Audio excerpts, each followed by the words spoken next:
Everyone on Balogun Street knew Mama Tope, not because she was important, not because she was wealthy, not because she had done anything remarkable with her 52 years on this earth. They knew her because Mama Tope knew everything about everyone, and she told it. Every morning without fail, she was at her position.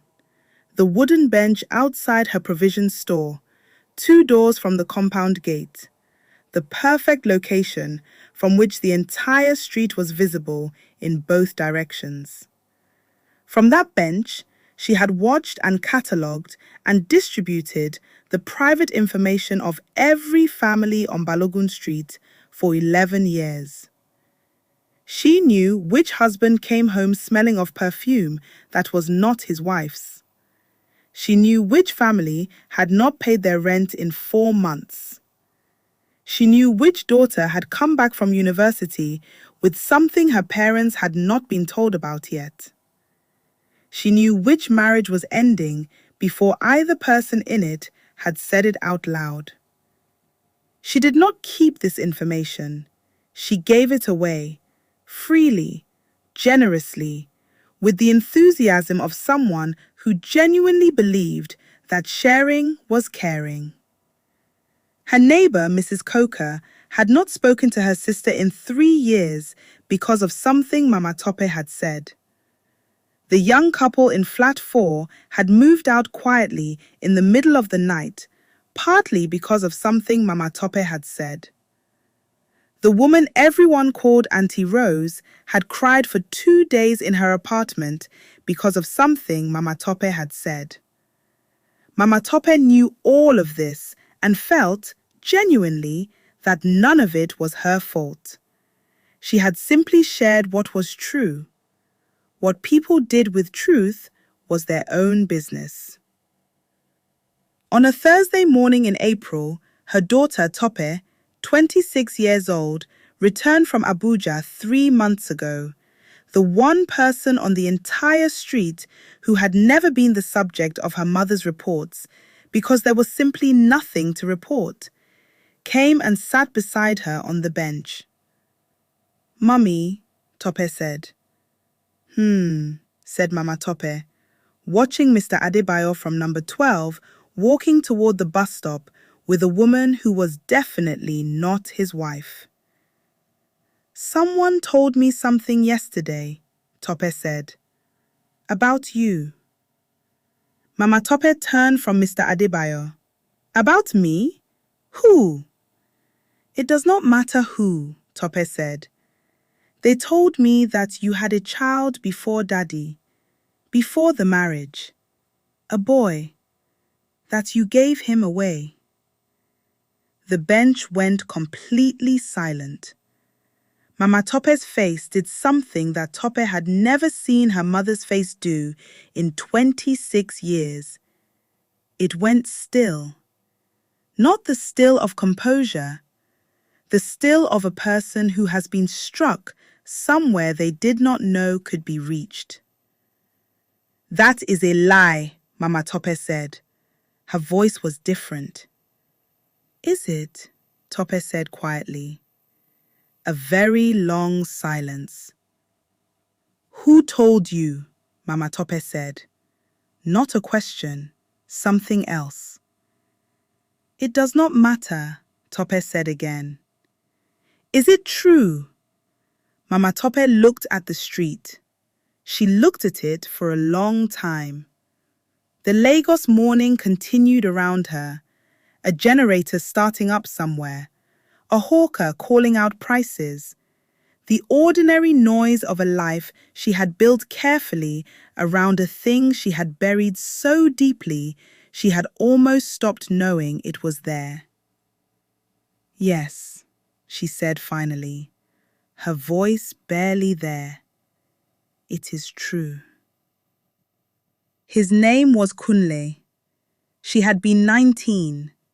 The man, the boy really, he had been 21, had left before she even knew she was carrying. Her family had sent her to her aunt in Ibadan for 8 months. The baby had been given to a couple her aunt knew. She had come back to Lagos, and she had never spoken of it again to anyone, and she had told herself enough times that it was the only option available to her, that she had eventually stopped feeling like she had made a choice. She had been telling other people's secrets for 11 years, partly because keeping her own had become an unbearable pressure that ought to go somewhere. She had not known that until this morning on the bench, with her daughter looking at her. "Does Daddy know?" Tope asked.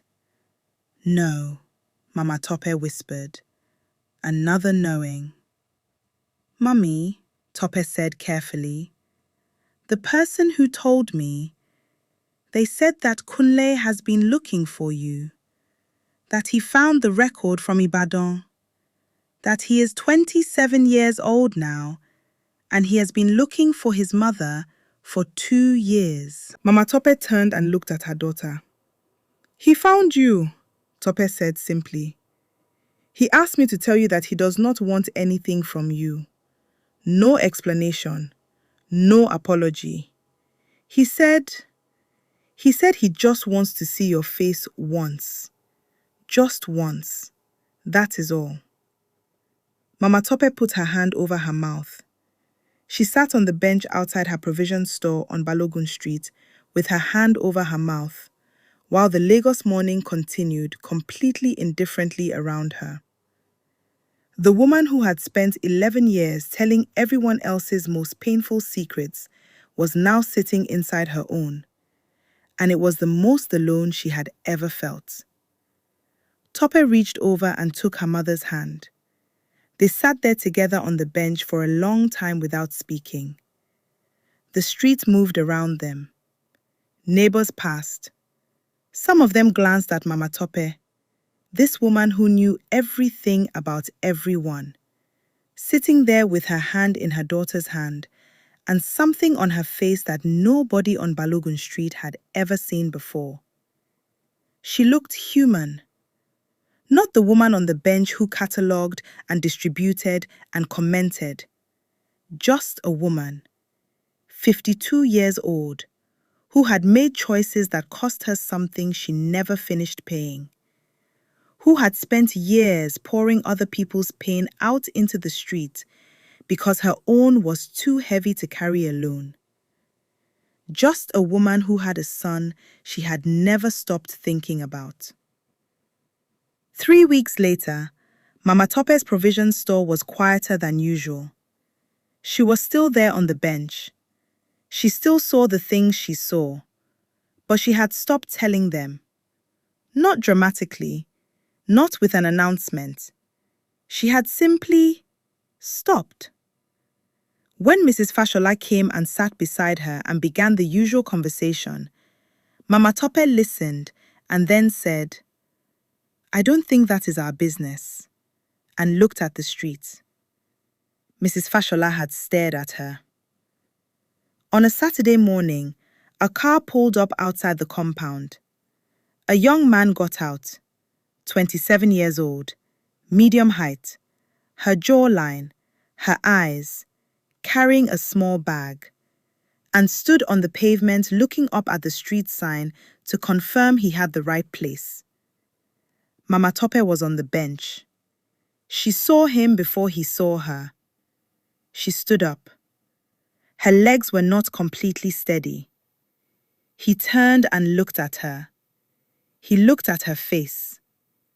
Something moved in his expression. Recognition.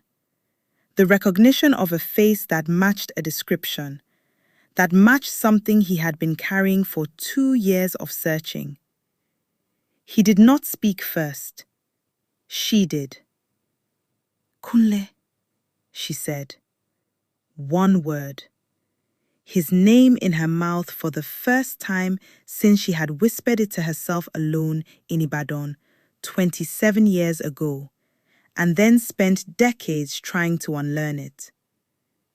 He looked at her for a long moment. Then he said, "Hello, Mama."